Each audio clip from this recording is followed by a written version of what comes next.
America is a lot of things. It's a powerful and influential country. It's a place that launched a shaky experiment in democracy that's somehow lasted almost 250 years, and while the experiment may be getting shakier now than it's ever been, I think American democracy will live to turn a quarter millennium old next year.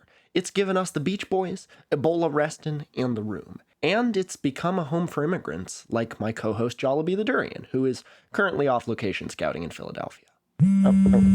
Hold on. Oh, hey, yeah. Oh, hey, Caleb from the channel Classy Whale. Yeah. Hey Tor, sorry to bother you, but Jollibee the Durian is in my apartment right now, organizing all the foods in my fridge alphabetically. By smell. Oh, he's quite good at that. You should read his column in Better Homes and Durians magazine sometime. I'd better go check the newsstand. Anyway, there's a lot about this country that one can celebrate and criticize, especially on a holiday like Independence Day. But today, I want to highlight a part of the American essence that has kept this channel alive.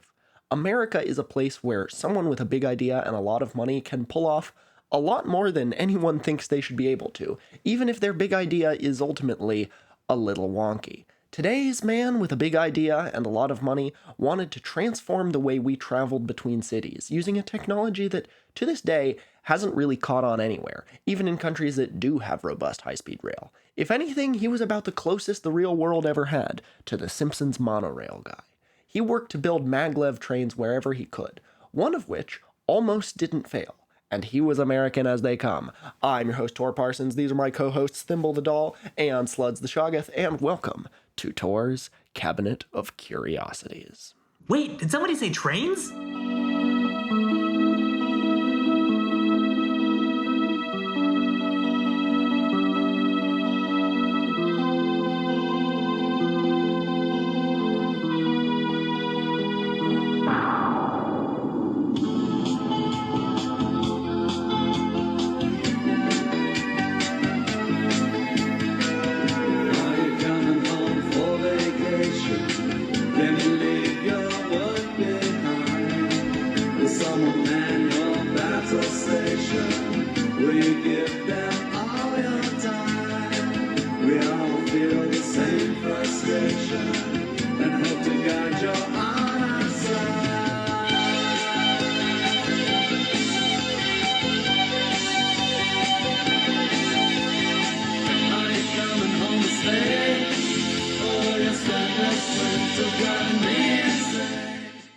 If you have the trains and transportation flavor of autism, you already know what this episode is about, but for anyone unfamiliar, a maglev is essentially a frictionless railway. You know how magnets can repel each other? Put strong magnets on the underside of a train, put strong magnets polarized the same way on the track, and the repelling force is so intense the train hovers above the track. Bingo, no friction.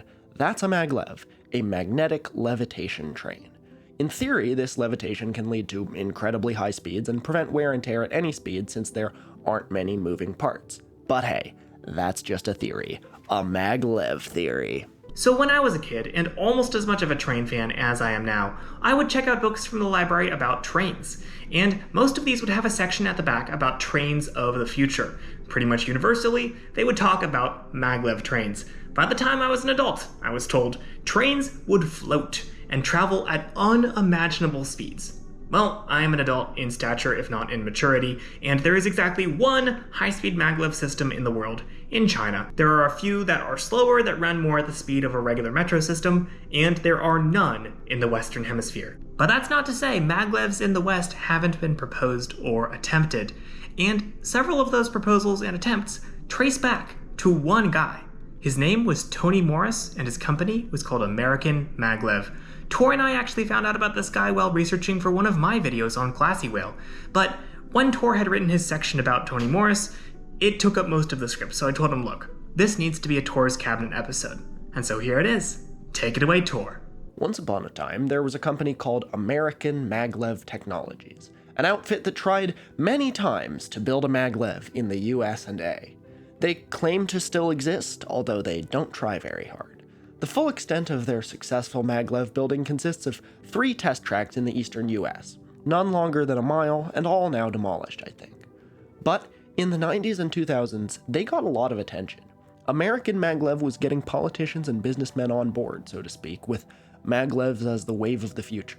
High-speed Maglev test tracks had been already built by a private company in Germany and the government rail operator in Japan, and those made sense as places that would build Maglevs, meticulous cultures that are good at engineering. But for a second, it looked as if America was going to catch right up to them, if you didn't look too hard into the background of American Maglev technologies. In a previous episode, I explained the term Gadget Bond, a fancy, technologically advanced transit system that's built more for novelty than practicality and fails to really justify why it can't just be an ordinary train.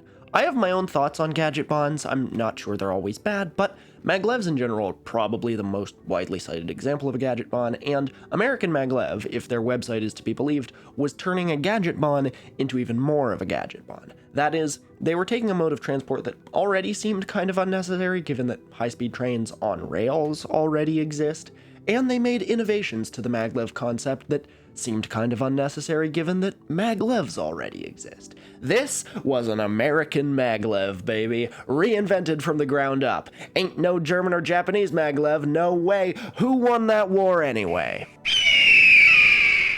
I'm not sure why American Maglev's website is still up, considering that they haven't done anything in about a decade. But it's still up, and there they explain that really they were trying to simplify Maglevs. They derided the German-built Maglev in Shanghai, which I rode when I was in China, and the Japanese one, which Tom Scott rode, as too technology-focused. Their system had, quote, dumb track, i.e. just a strip of magnets on the roadbed, presumably with the sort of signaling systems by the track that a conventional train would use, rather than in-cab signaling electronically picked up from the track, which the other, more successful Maglevs use. This limits your speed. Since high-speed trains take so long to stop and zip by signals so fast, their signals have to be on board the train rather than out by the track. American Maglev demonstrated their proof of concept with a 2,000-foot test track in the Atlanta suburbs, where they boasted of achieving, quote, speeds in excess of 35 miles an hour. You gotta wonder why, if they were trying to simplify the concept of Maglevs, why they didn't just go the whole hog and replace the magnetic track with 2 rails and some wheels. A Maglev that isn't technology-focused is like a cheap limo. That is the opposite of the point. Why not just a train? American Maglev, baby! The father of American Maglev was a fellow known as Tony Morris. He was not originally a train guy. He was a civil engineering consultant for large construction projects who claims on his LinkedIn to have advised Delta Airlines and the national rollout of USA Today. He first got Maglev pilled in the early 90s when he was hired as a consultant for the Atlanta Braves, who were planning a move out of their crumbling old ballpark in the city center out to a new stadium way out in the suburbs. How were fans going to get out there? Well, Morris proposed a Maglev. Who was going to build that Maglev? The existing Maglev companies, Transrapid in Germany and JR in Japan, were too expensive. "I'll do it myself," said Tony Morris. They say that failure is an orphan, while success has 1,000 fathers. Morris was the only guy pushing for a Maglev in Georgia. He tried to get sponsors on board by suggesting to make the trains into big themed ads. Quote, "We were going to turn our vehicles into giant Coke bottles or beer bottles or hot dogs," he told the newspaper Rough Draft Atlanta. That would have been whimsical at least. Richard Scarry meets Madison Avenue. The Braves did move to their suburban ballpark, but without a mass transit link. Morris tried to get people interested in building a Maglev connecting stadiums for Atlanta's Olympics in 1996, which was a decent idea. The Olympics have always been partially about showing off a country's progress to the world. If there's anywhere that's a natural habitat for Gadget Bonds, it's the Olympics or another splashy global event. But again, he was the only person who wanted a Maglev in Georgia. So, Morris moved on to another place that did seem to want a Maglev, Florida. In 1989, a Japanese-German consortium had proposed a privately built Maglev connecting the Orlando airport to Epcot. Details are murky on how this project died. Everyone involved points fingers at each other. Disney insisted they wanted the Maglev, but lobbying from Universal Studios scuttled it, worried about how the Maglev would funnel tourists to their main rival's theme park. The Japanese businessman who spearheaded the project blames Disney, who apparently refused to let the Maglev build a station right at Epcot and instead proposed a location in the middle of a cow pasture 3 miles away. There are statements from Florida's then Governor Bob Martinez and from Disney spokespeople, both supporting and opposing the Maglev. The purported speed of the Maglev, which ranged in news reports from 250 to 350 miles an hour, much faster even than the Shanghai Maglev, kinda suggests that this may have all just been vaporware from the start. A few years after the failure of the Florida Maglev, in stepped Tony Morris to give the project another go, this time with his painfully slow American Maglev, baby! How fast was this one gonna go? Yeah! Show me the money, investors! Morris did at least build a test track in Florida, in the coastal town of Edgewater, east of Orlando, which was the first of 3 Maglevs American Maglev really would end up building, predating the Georgia test track and an additional oddity. The fact that I can't find out how fast this one went, while they bragged about the Georgia one exceeding 35 miles an hour, says enough. Third time was the charm. By the late 90s, Morris was working on what finally seemed to be his first truly successful project, the old Dominion University Maglev, which Caleb just made a video talking about in detail.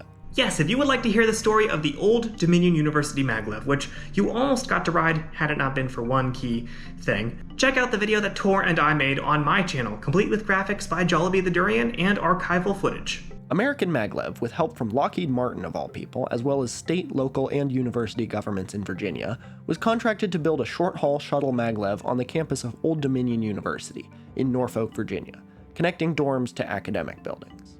Finally, Morris had sold someone on his Maglev plans, someone who presumably didn't do too much of a background check into his gambits.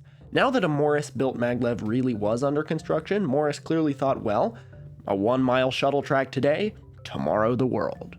He promised that the ODU Maglev would eventually be scaled up into a full-on, high-speed intercity Maglev, something that still doesn't exist anywhere in the world, connecting the Hampton Roads area of Virginia to Washington, D.C.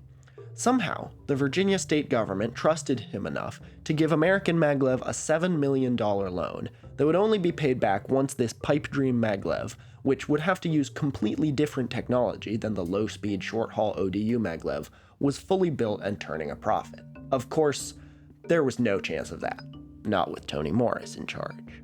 But Morris's gambits were starting to get even weirder. He had gotten so Maglev-pilled, transportation wasn't the only thing he was promising to revolutionize with magnets. He seemed to believe that electromagnets were like Megalon, the deus ex machina all-purpose substance that solves all problems in Francis Ford Coppola's Megalopolis. Have you seen that movie? You really gotta. It's the second most insane movie I've ever seen, behind only The Room. Anyway, what else was Morris trying to magnetize? Medicine. In 1998, he set up a company called Neotonus, which developed this device. It's a pelvic floor stimulator where you sit in a chair next to it and it zaps you with strong varying electromagnetic fields, purportedly to cure incontinence and erectile dysfunction. I'm not sure if it feels comfortable, but all these pictures of old people calmly reading magazines and stuff while being Neotonist have me sold for one thing. I can get one on eBay. Should I go for it? Neotonus tried to get the American Medical Association to endorse their device, which they called NeoControl. They applied for Category 1 status, which is basically a seal of approval where the AMA designates a technology as well established to work and normal for doctors to use. For evidence, Neotonus pointed to a study showing impressive results in magnetic pelvic stimulation carried out by one Neil Galloway. Who was Neil Galloway? One of the main stockholders of Neotonus, of course. It was the only study they cited. Of course, the AMA rejected their application, at which point Tony Morris went to the impressively brazen step of suing the AMA for deliberately suppressing his revolutionary technology. The lawsuit was dismissed in a summary judgment, a relatively rare form of judgment in which the court rules that no trial is necessary because there are no facts being disputed.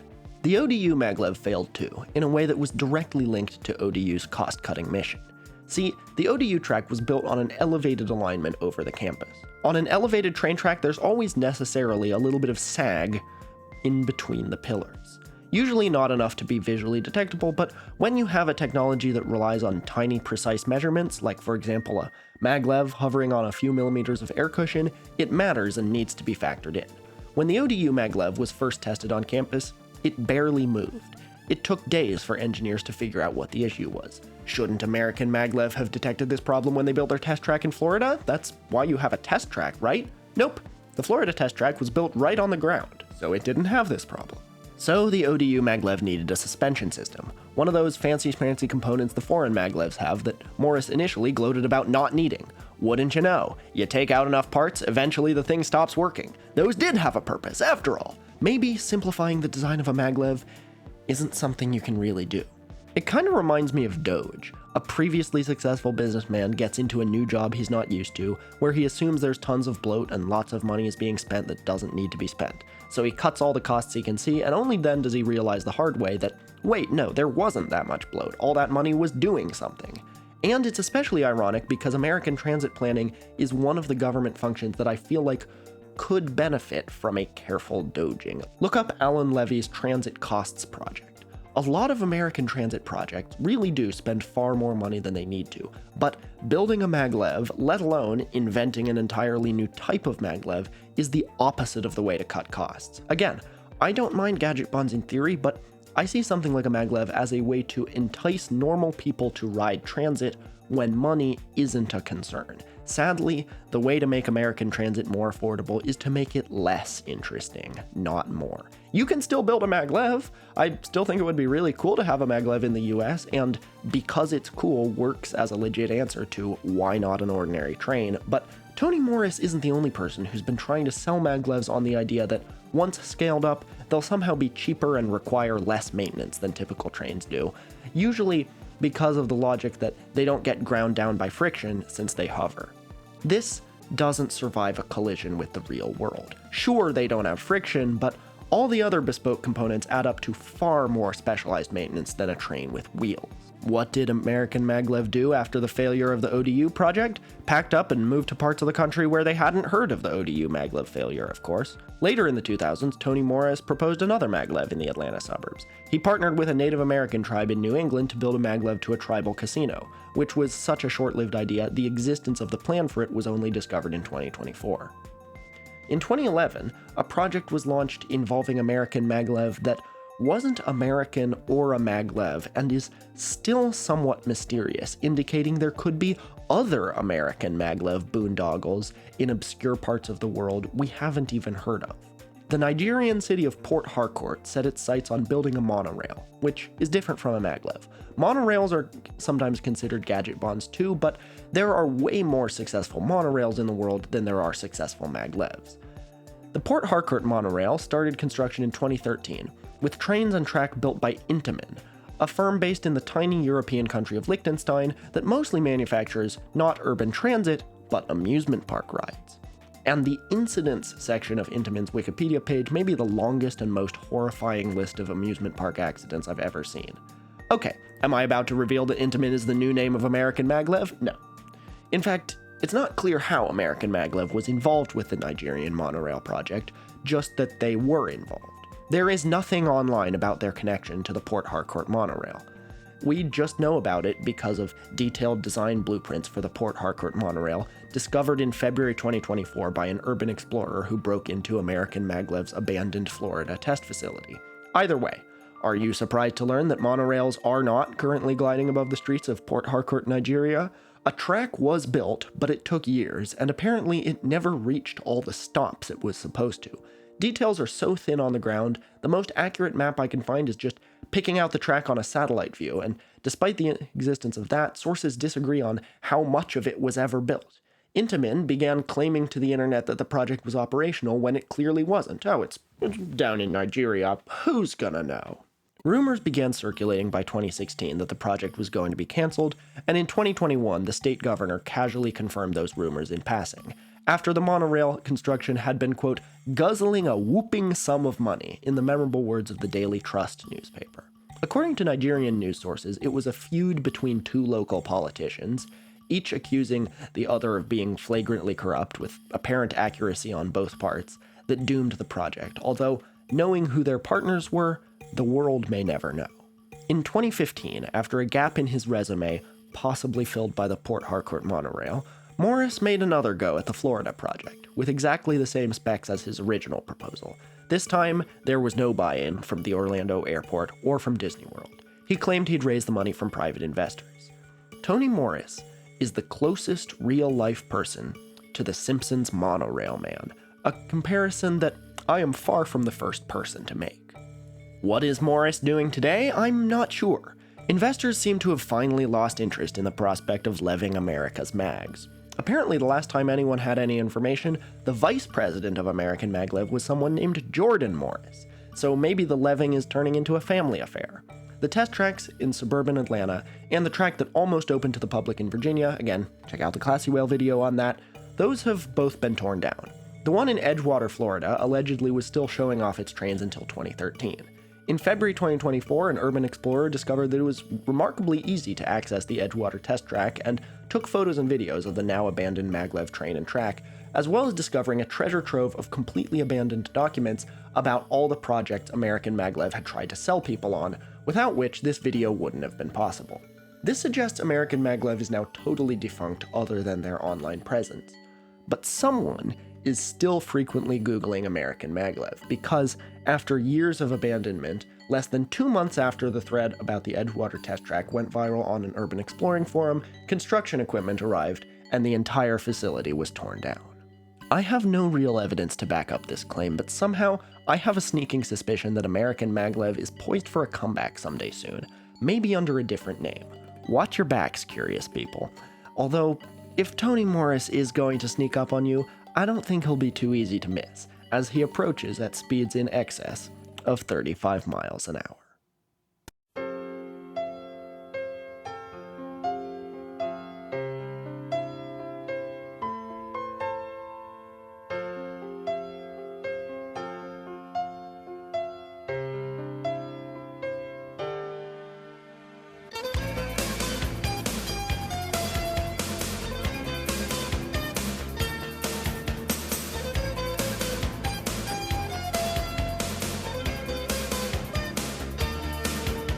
Believe in something right, but you do something wrong.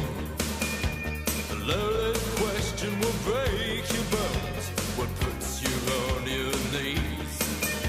You paint the walls in red, the color of your heart. But the man in gray will get you now. You've got to hide or take the blame.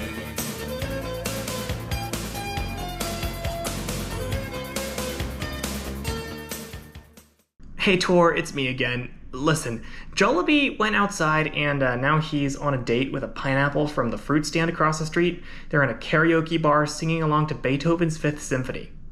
None of this makes sense. Hey Jollibee, fruits aren't sentient.